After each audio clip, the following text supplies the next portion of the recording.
Hey, what's up guys? So in this video we will see how to increase the touch sensitivity on your iPhone 11. So currently I'm using an iPhone 11 to record this video, and we are currently on the latest iOS version, the iOS 18.3.1.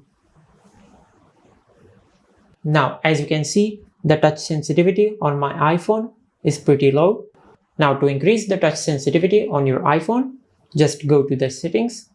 Now from here, just tap on accessibility.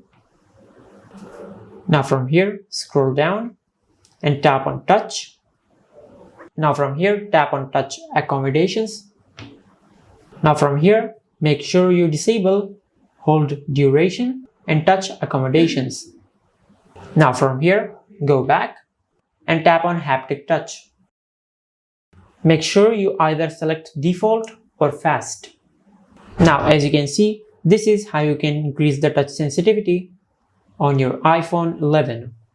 Now if you have recently replaced the screen of your iPhone and the touch sensitivity decreased from that time, so this might be a hardware problem in your case.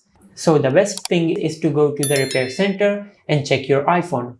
If you found this video helpful, please like the video and subscribe to the channel and hit the bell icon to get notified when we upload a new video.